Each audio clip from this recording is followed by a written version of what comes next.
Agora, presidente Baleia, nós estamos exatamente 18h23, com 197 pessoas, ainda com algum congestionamento de entrada na nossa reunião. E agora a palavra fica com o presidente Baleia Rossi, por favor.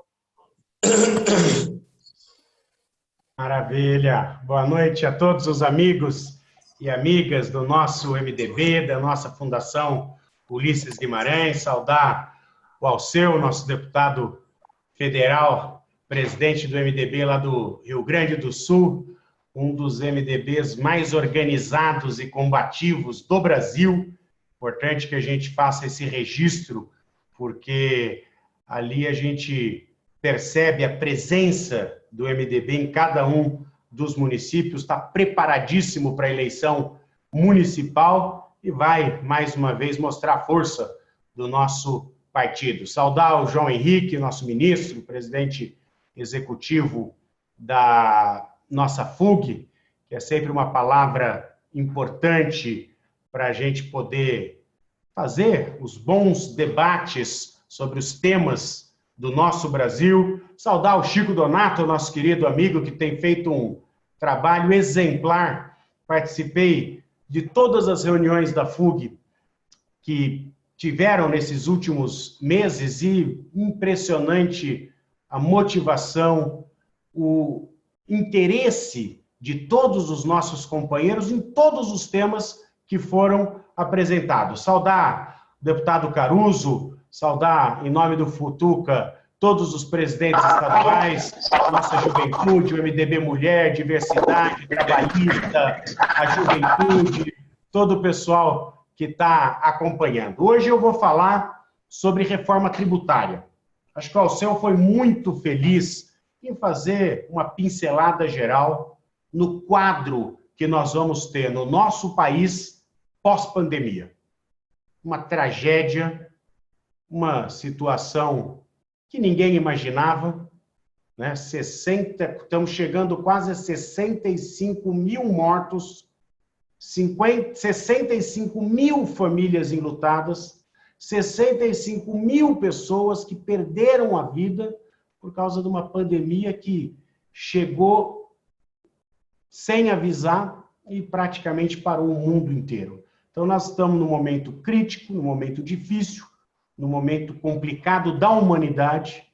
Claro que a nossa preocupação número 1 tem que ser salvar vidas, mas, além deste reflexo imediato na saúde pública, na vida das pessoas, nós temos o segundo momento, que é o impacto dessa pandemia na nossa economia. E o Alceu falou com muita propriedade. Nós vamos ter um Brasil pós-pandemia mais pobre, com mais problemas, mais desigual, mas um Brasil com altos impostos, com uma característica até cultural de querer sempre arrecadar, e infelizmente que devolve pouco aos nossos brasileiros. E o desafio que a gente tem pós-pandemia, até eu queria pedir desculpas, eu tinha marcado já umas 3, 4 vezes esse bate-papo com todos vocês, e acabou tendo um problema aqui, tive que ir para São Paulo, outro dia tive que ir para Brasília, tive reunião, e calhou que hoje, segunda-feira, que dia que é? O dia 6 de julho, o assunto mais importante da mídia no dia de hoje é a reforma tributária. Então, calhou que nós acabamos fazendo esse debate no momento em que, ontem, domingo, o ministro Paulo Guedes esteve na CNN numa entrevista longa e falou que o principal projeto para retirar o país desta dificuldade, desta crise econômica que nos impôs a pandemia, é a reforma tributária. No mesmo horário, o presidente Rodrigo Maia estava na Globo News. E o presidente Rodrigo Maia também afirmou que não há projeto mais importante para o país pós-pandemia do que a reforma tributária. Então, nós precisamos agora unir esforços, buscar convergências para escrever um capítulo final da reforma tributária. Porque o Alceu falou aqui, ninguém mais aguenta o pessoal que fica conversando, fica debatendo, fica discutindo, mas não entrega nada. Nós não temos mais esse direito. Nós temos o compromisso de, agora no segundo semestre, discutir, melhorar o texto, a base da reforma tributária, a PEC 45, que eu vou fazer uma apresentação rápida para vocês, que é de nossa autoria. Eu sou o autor da PEC 45, que é a base da reforma tributária que está sendo discutida na comissão mista Senado e Câmara, unidos para discutir a reforma tributária. Então, nós temos que colocar um capítulo final nessa novela que já se arrasta há 30 anos. Desde a Constituição de 88, do nosso saudoso Ulisses Guimarães, fala-se numa reforma tributária, mas, efetivamente, nada de concreto foi entregue para a população. Pelo contrário, cada vez faz um remendo aqui, um remendo ali, e o nosso sistema tributário é, sem dúvida, o pior sistema tributário do mundo. Por isso, não precisa justificar por que a gente precisa reformar. Porque o nosso sistema é cumulativo, é da década de 60, de 1960, do século passado. Não acompanhou as mudanças do mundo. Cheio de exceções, é distorsivo, e nós precisamos e temos essa oportunidade de mudar o nosso sistema, de organizar o nosso sistema. E a proposta que eu apresentei não é algo absolutamente revolucionário, absolutamente novo, porque em matéria de tributação não adianta você inventar muito. Você precisa buscar as boas experiências internacionais. Hoje, o IVA, o Imposto de Valor Agregado, ele é utilizado em mais de 170 países no mundo, principalmente na Europa, mas nos países mais desenvolvidos, a Índia conseguiu fazer uma reforma tributária com um modelo que nós estamos propondo aqui para o Brasil, e a Índia tem várias características, inclusive federativas, como é o nosso Brasil. Então, o que nós buscamos? As boas experiências dos bons IVAs. É um IVA mais moderno para o Brasil. Não é uma jabuticaba brasileira como o nosso sistema tributário atual, que só atrapalha o desenvolvimento. Eu estive, a semana passada, jantando com o embaixador, o novo embaixador dos Estados Unidos aqui no Brasil. E ele foi taxativo. Ele falou, olha, a reforma da Previdência que vocês votaram teve um significado extraordinário na retomada da confiança do Brasil. Infelizmente, a pandemia acabou atrapalhando o curso positivo que nós estávamos tendo, mas, segundo o embaixador dos Estados Unidos, a reforma tributária, se votada, dará ao mundo um sinal de que o Brasil realmente está focado naquilo que é importante. A PEC 45 é o estudo do CECIF, do Centro de Cidadania Fiscal, coordenado pelo Bernardo Api, pelo Nelson Machado, que é ex-ministro da Previdência Social, pelo Eurico de Sante, que é professor e coordenador do Núcleo de Estudos Fiscais da FGV, a Vanessa Canado, que é doutora em Direito e professora da FGV, inclusive hoje ela faz parte da equipe do ministro Paulo Guedes, no ministro da Economia, e o Bernardo Api, que é um economista renomado. Eles estudaram os bons exemplos e formularam a PEC 45, que é a substituição de 5 impostos sobre o consumo em apenas um. É o PIS, COFINS e IPI. São os 3 impostos federais. O ICMS, que é o imposto estadual, e o ISS, que é o imposto municipal. Uma transição de 10 anos e 100% da cobrança no destino, aonde o bem ou o produto é consumido. Isso organiza o nosso sistema tributário, claro, sobre o consumo. Nós temos depois sobre renda, nós temos sobre propriedade, mas aí são outros temas. O tema que trava o nosso desenvolvimento é o consumo. É essa tributação sobre bens e serviços que é muito desorganizada. Nós vamos fazer uma simplificação tributária com base ampla. Por que até hoje, isso é uma pergunta que muita gente faz, mas Baleia, se é tão simples assim, por que ninguém fez? Alguns problemas históricos que nós conseguimos superar. Primeiro, os governadores nunca aceitaram que se colocasse num imposto único o ICMS, que é o imposto estadual. Como o ICMS, ele é um imposto muito ruim e ano após ano está caindo, hoje nós conseguimos o apoio dos 27 governadores, algo que todos achavam impossível. E claro que o governador tem força no parlamento. O governador tem os seus deputados federais, tem presença forte na nossa política, no Senado e na Câmara, para poder segurar ou, pelo menos, atrapalhar o bom andamento de uma reforma tributária. Então, nós conseguimos o apoio do CONCEFAZ, que é o Conselho Nacional dos Secretários de Fazenda. A gente está com alguns áudios abertos aí. O José Luciano e o José...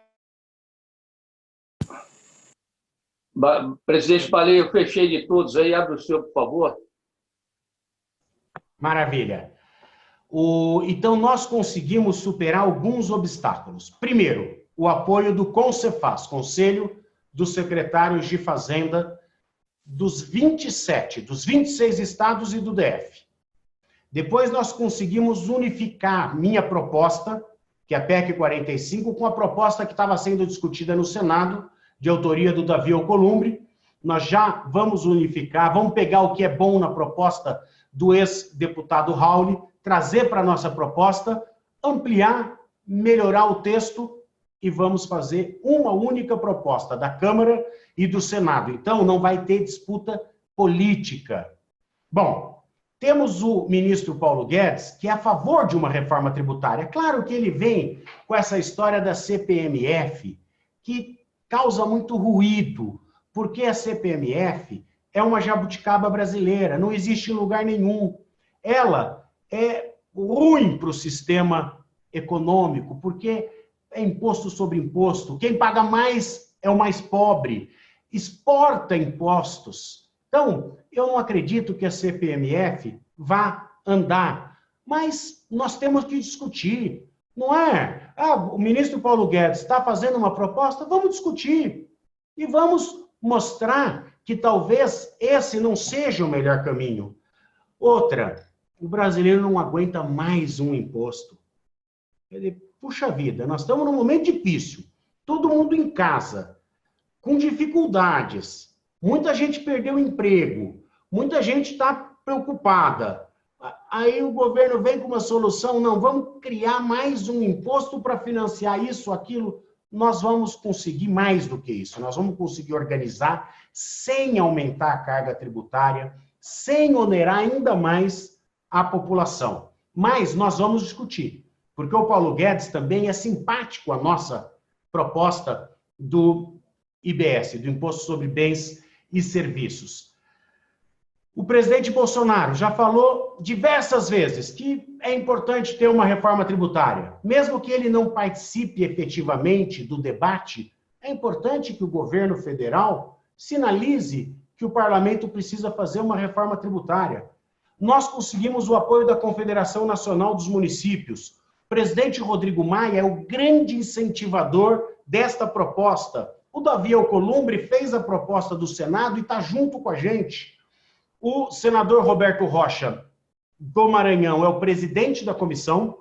O Wildo Rocha, nosso deputado do MDB, é o vice-presidente da comissão. E o Aguinaldo Ribeiro é o relator. O Aguinaldo, que é o líder da maioria, é o relator. Então, nós estamos conseguindo chegar num ponto para realmente discutir o texto, finalizar esses debates e apresentar para a Câmara e para o Senado um projeto robusto para simplificar o nosso sistema tributário. Essa é a grande resposta que o Brasil pode dar pós-pandemia para a retomada do seu desenvolvimento, do seu crescimento. Claro que, com esse quadro que o Alceu colocou aqui, nós vamos ter mais desempregados, nós vamos ter mais pobreza, nós vamos ter mais dificuldades para que os brasileiros consigam o seu ganha-pão. Nós precisamos de investimentos. E aí depende muito da credibilidade. Hoje nós votamos o orçamento de guerra, que é um orçamento que vai disponibilizar R$1 trilhão para o enfrentamento do Covid. Votamos o auxílio emergencial de R$600 para 64 milhões de brasileiros. Isso, as 3 primeiras parcelas, a última está sendo paga agora. Fizemos um apelo e o MDB foi o primeiro partido a dizer: precisamos continuar com o auxílio emergencial pelo menos mais 2 meses. Fizemos isso, inclusive, com um documento. O governo federal, Rodrigo Maia também se posicionou, o governo federal anunciou mais 2 meses através do ministro Paulo Guedes. Eu estive a semana passada com o presidente quando ele assinou. Então, existe um recurso para este ano disponibilizado de maneira emergencial, porque estamos numa exceção. Então, precisa-se gastar dinheiro público para acomodar e para acolher a população, é o mínimo que se espera. Agora, pós-pandemia, nós precisamos devolver o Brasil aos trilhos. Se nós continuarmos com esses gastos extra-orçamentários, é um sinal muito difícil. E para o país voltar a ter condições de credibilidade, a reforma tributária é a reforma, é a mãe de todas as reformas para a gente poder avançar. Nós temos a transparência como uma característica da PEC 45. Por quê? Porque hoje é impossível o brasileiro saber quanto paga de imposto. Você vai em qualquer lugar, é impossível. Por quê? Porque você paga um pouco de imposto no início da cadeia produtiva, no meio da cadeia produtiva você paga imposto sobre imposto e no final da cadeia produtiva você paga também. Então, tudo que se fala, esse produto eu paguei 30% de imposto. Ninguém sabe se é verdade, se é mentira, é um chute. Então, a transparência com a nossa PEC, todo mundo vai saber quanto que vai pagar de imposto no serviço ou no produto. A neutralidade. Você não pode distorcer a forma como a economia se organiza. Um investimento, ele não pode levar em consideração, eu vou para lá porque vai pagar menos imposto. Isso desorganiza tudo. Nós temos na nossa proposta um fundo de desenvolvimento regional. Em determinado momento, essas isenções tributárias foram importantes para desenvolver um estado, uma região ou uma cidade. Hoje não mais, porque depois que São Paulo entrou na guerra fiscal, todo mundo perde. Perde quem dá isenção, perde quem perdeu o investimento, perde quem ganhou investimento, e não é transparente. Ninguém sabe exatamente o que é aquele incentivo fiscal. Então, com o Fundo de Desenvolvimento Regional, você vai poder acolher estados e municípios, mas via orçamento, de maneira correta, clara, objetiva. Olha, são tantos milhões de reais para respeitar a vocação regional, que é o turismo, que é, por exemplo, São Paulo dá incentivo fiscal para frigorífico. O boi está lá no Centro-Oeste. O Centro-Oeste, o Mato Grosso, ele dá incentivo para montadoras de veículos, que está lá no Sudeste, está em São Paulo, em em Minas. Bom, o que acontece? A economia se organizou de tal forma que o custo do Brasil ficou impraticável. É caminhão na estrada para cá, é caminhão para lá. E hoje, com essa tecnologia que nós temos, o frigorífico ele dá mais emprego do que uma montadora de veículos. Então, com o fim da guerra fiscal, cada estado, cada município vai se desenvolver, se preciso, com orçamento do Fundo de Desenvolvimento Regional, mas respeitando a sua vocação. Então, vai ser um crescimento sustentável, não um crescimento artificial. E nós temos a equidade. Todo mundo vai ser tratado de maneira igual, quer a empresa, quer o cidadão. Então, esses são os pilares da PEC 45. Nós não estamos fazendo nada que não seja a característica de todos os países desenvolvidos ou em desenvolvimento. Por exemplo, o Brasil está perdendo muito investimento pela complexidade do seu sistema tributário. Se vocês conversarem com os investidores externos, com as grandes empresas, quando eles começam a estudar o nosso sistema tributário, é impeditivo de investimento. Ou a empresa vai ter um sistema, um setor tributário com 30 funcionários para entender o que tem que pagar de imposto, ou vai investir em outro local. A realidade é essa. Nós temos um outro problema que nós vamos combater com a PEC 45, que é o fim do contencioso tributário. O que é o contencioso tributário? São as empresas brigando com o fisco.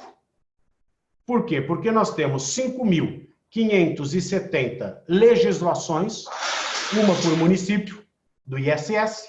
Nós temos 27 outras legislações, uma para cada estado, e nós temos uma da União.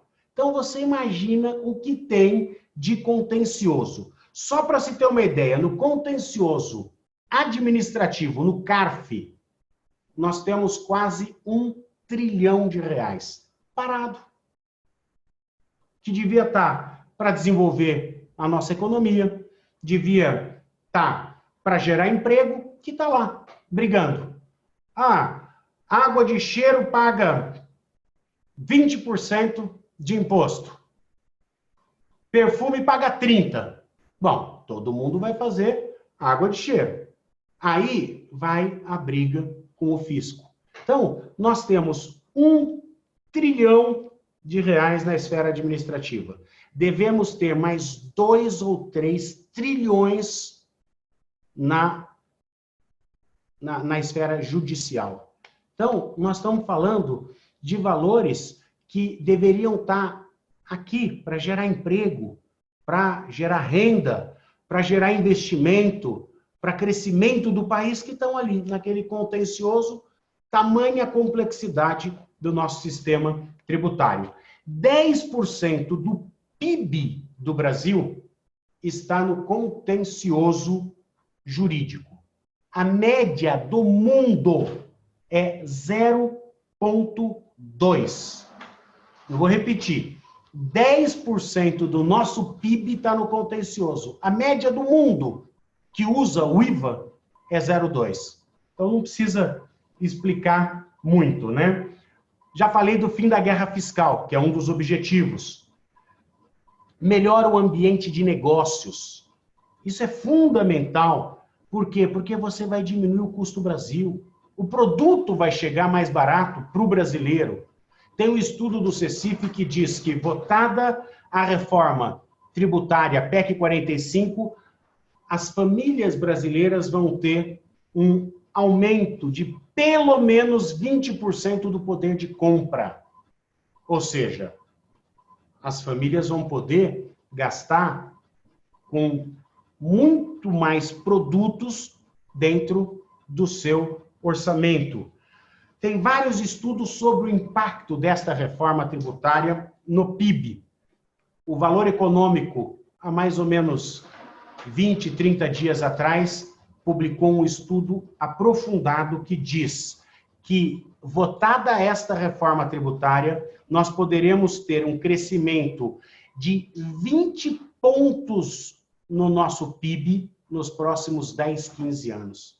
Gente, isso já justificaria a reforma tributária. Porque quando você aumenta o PIB potencial, você aumenta emprego, você aumenta a renda, você faz o crescimento do país, você acaba destravando a nossa economia. E como eu falei, nós vamos ter o Fundo de Desenvolvimento Regional para acudir estados e municípios que precisem de algum incentivo orçamentário no orçamento e não incentivo fiscal. Nós temos também o fim da complexidade tributária. Eu já falei sobre isso, mas o Brasil hoje gasta 1.958 horas para uma empresa saber quanto que vai gastar com impostos.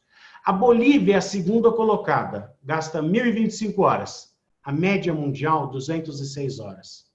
Então, olha a discrepância. O brasileiro trabalha 153 dias por ano para pagar impostos.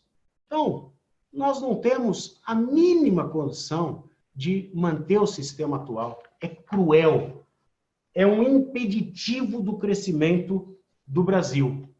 Então, nós vamos tocar a PEC 45, nós vamos aprovar a PEC 45.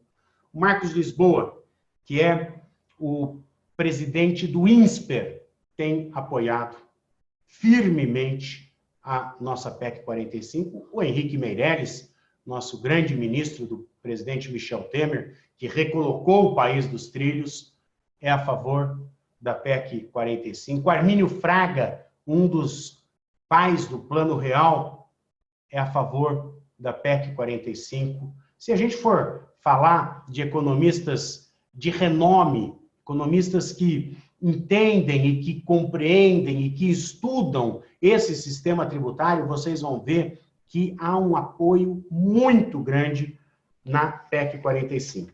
Eu não vou me alongar, mas dizer que também existe uma preocupação com a regressividade e com justiça social. O pessoal fala assim, mas acaba com, por exemplo, a desoneração da cesta básica, que é sempre uma questão. Bom, como que é hoje? Os produtos da cesta básica estão todos desonerados. Estão. É justo? Não é justo. E eu vou falar o porquê, de maneira muito rápida. Hoje, proporcionalmente, o pobre gasta mais do seu salário com os produtos da cesta básica. Então, ele tem a desoneração. Mas o rico gasta muito mais recurso nesses produtos e também é desonerado e não precisaria ser. Só para se ter uma ideia, o IBS, o Imposto sobre Bens e Serviços que a gente está propondo, a alíquota média, a alíquota que nós estamos trabalhando é de 25 pontos. Seria a substituição dos 5 impostos pelo IBS. A nossa proposta vai haver a desoneração de CPF das pessoas pobres. Todas as pessoas que estão no Cadastro Único de Assistência Social vão ter o CPF desonerados. Então, não vão pagar nenhum imposto sobre os produtos da cesta básica. Agora, as pessoas que têm mais condições, por que vão ser subsidiadas pelo governo? Por que não vão pagar imposto sobre os produtos da cesta básica? Então, a nossa proposta, ela significa manter em 25. Se nós colocarmos a desoneração para todos de 25, vai para 27. São 2% a mais do IBS para todo mundo para financiar a desoneração da cesta básica daqueles que não precisam. Então, a nossa proposta, ela pensa de maneira muito organizada essa questão da justiça social. Outra coisa, tem que ter mais recursos para, por exemplo, a manutenção de uma renda básica emergencial, que tem que deixar de ser emergencial e ser uma renda básica. Nós já temos o Bolsa Família. Tem estudos que diz que você investir nesses programas para combater as desigualdades é 12 vezes mais eficiente do que, por exemplo, a desoneração da cesta básica, que é indireta. Você dá o recurso, você faz um investimento, você tira a pessoa da extrema pobreza, você dá condições de dignidade para ela de maneira direta, objetiva. Claro que agora, pós-pandemia, nós vamos ter que discutir uma renda básica universal, mas de maneira clara, sem subterfúgios. Então, é muito importante também este ponto. Eu não vou me alongar, dizer que nós temos uma outra discussão aí sobre renda. Hoje, lucros e dividendos pagam pouquíssimo impostos, existe a pejotização, que é sempre para dar um jeitinho brasileiro para não se pagar impostos, e hoje quem banca realmente o Estado é o assalariado, que paga imposto de renda, que acaba carregando o fardo do nosso país. Então, nós precisamos também, em outro projeto, discutir a renda. Precisa diminuir o peso do salário e tributar lucros, dividendos, aqueles que ganham muito precisam ajudar. Porque hoje é injusto a maneira com que os assalariados do Brasil são tratados. Tem uma outra proposta sobre imposto de grandes fortunas. Este assunto não é muito aceito porque acaba criando distorções e tira investimentos do país, mas está posto, também acho que nós temos que discutir, que é mais questão sobre propriedade, mas em outro ponto, agora nós estamos discutindo imposto sobre o consumo, o IBS, o Imposto sobre Bens e Consumos, e eu tenho absoluta certeza que nós vamos organizar o nosso sistema tributário. Para finalizar, como que é a cobrança de impostos do Brasil? Bom, 1/3 das nossas empresas ficam discutindo na justiça. Paga, não paga, paga, não paga. E se está discutindo, não paga. 1/3 tem algum tipo de benefício. Tá? Em alguma exceção, desoneração. Então, você tem lá 1/3 que briga. Né? Vai para a justiça, não quer saber, não vou discutir. Outro terço tem alguma vantagem. E 1/3 paga imposto. Assim ninguém aguenta. Sinceramente, ou nós organizamos para que todo mundo contribua numa base ampla, para que o município possa ter a sua arrecadação, para que o Estado possa ter a sua arrecadação e a União a sua arrecadação, e que a gente dê competitividade para as nossas empresas. Vai diminuir a carga tributária? No primeiro momento, não. Mantém a carga tributária, mas prepara o Brasil para diminuir a carga tributária. Primeiro ponto importante, não aumenta, porque toda vez que o governo está com dificuldade, fala, vamos criar um imposto, vamos inventar alguma coisa ali. Então, isso não acontece. Segundo, prepara para a diminuição da carga tributária, que é o objetivo de todos nós. Apesar que todo o reflexo dela melhora o poder de compra da população, melhora o emprego, melhora a renda, aumenta o PIB, diminui o custo Brasil. Todos os efeitos são positivos na vida do brasileiro. Mas diminuir a carga tributária depende de uma outra reforma que nós temos que fazer. O deputado Alceu é um grande entusiasta também desta discussão, que é a reforma administrativa. Hoje, nós temos um Estado ainda arcaico. Ele é grande, ele usa pouca tecnologia e hoje nós precisamos modernizar. E a simples modernização do Estado com a reforma administrativa, daqui para frente, sem mexer no direito adquirido de ninguém, nós vamos conseguir diminuir o custo do Estado.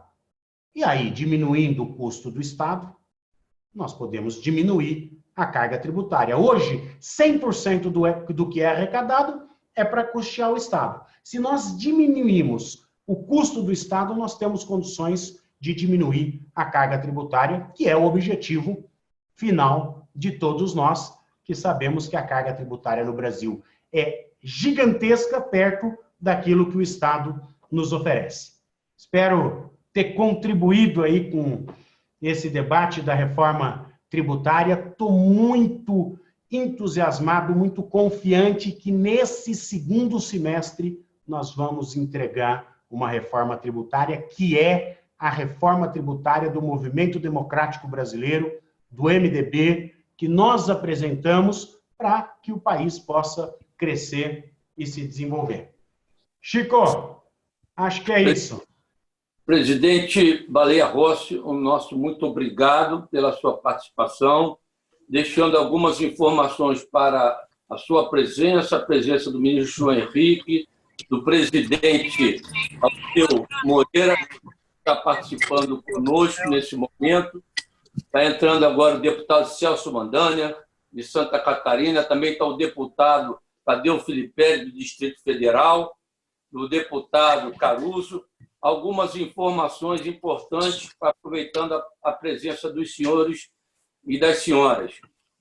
Nesse exato momento, nessa exata reunião, nós fechamos o número de 4.000 participantes do dia 2 de junho até a presente data, em eventos promovidos pela Fundação Ulisses Guimarães, junto com os núcleos e o MDB. Então, é uma marca extremamente significativa e, nesse exato momento, além dos 4.000 participantes que fecharam agora, nós temos participantes na África do Sul, em Portugal e na Inglaterra, MDBistas que estão momentaneamente fora do país assistindo essa teleconferência e da importância dela.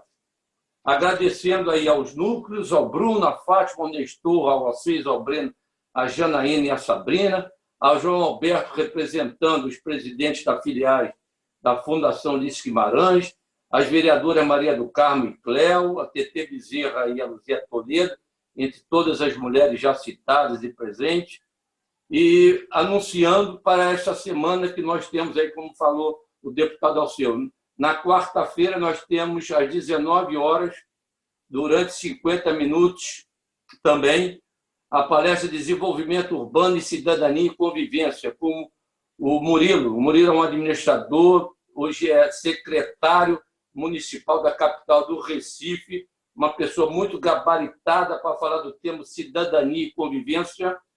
E na sexta-feira nós vamos ter um bate-papo também às 19 horas com o sociólogo Clemente do Diese. Essas informações nós vamos passar todos aos senhores e às senhoras, agradecendo a todos aí a presença e passando a palavra aí para o João Henrique, que é o nosso representante da direção nacional, juntamente com os ministros Moreira, Franco e Eliseu Padilha. João Henrique, por favor. Muito bem, eu queria cumprimentar ao presidente Baleia pela excelente aula que ele nos proporcionou. Na realidade, o MDB tem crescido no Brasil, sob a presidência do deputado Baleia, exatamente pela demonstração que ele tem feito permanentemente, de fato extremamente importante para o país. Eu fiquei aqui acompanhando a manifestação de tantos quantos estão participando aqui desse evento, e todos fazendo uma referência muito positiva para essa palestra, essa explicação do presidente Baleia. Nós estamos confiantes de que a Câmara Federal, o Congresso Nacional, haverão de votar uma proposta única. Isso ocorrerá no primeiro semestre, tenho certeza disso, e o resultado é que o MDB estará dando ao Brasil, através dessa proposta definida pelo presidente Baleia, uma demonstração daquilo que o partido realmente é e representa para a nação brasileira. Então, deputado Baleia, cumprimentando a você, cumprimentando ao nosso presidente Alceu, deixo a todos vocês um forte abraço e parabéns pela palestra. Obrigado, ministro Henrique, e agradecendo a todos. Presidente Alceu, está conosco aí? Presidente Alceu tem uma agenda agora numa teleconferência. Então, agradecendo, presidente Baleia. Obrigado, Chico, João Henrique. Um abraço para o deputado Maldaner, para o Filipelli, para o Alceu, para todos os companheiros que nos acompanharam, o Caruso, todos os amigos. Foi um prazer falar de um tema, eu até me empolgo. Eu vou entrar agora, são 7h04, às 7 horas eu vou entrar numa live em Camaragibe, com o Gustavo Matos, que é jornalista e gestor público, presidente do MDB local e candidato a prefeito, lá no nosso Pernambuco. Então, gente, muito obrigado, grande abraço. Vamos fazer força aí para votar essa reforma tributária, que vai ser um marco para o nosso movimento democrático brasileiro. Um abraço a todos da FUB. Obrigado a todos aí, uma boa noite e até quarta-feira, 19 horas. Contando com todos vocês aí para mais uma presença do MDB e da Fundação Ulisses Guimarães, agradecendo a todos e também citando os nomes do nosso presidente Moreira Franco e do vice-presidente Eliseu Padilha. Nosso muito obrigado, uma boa noite, fiquem em casa, se tiver que sair, usem máscara. Um abraço, boa noite, muito obrigado.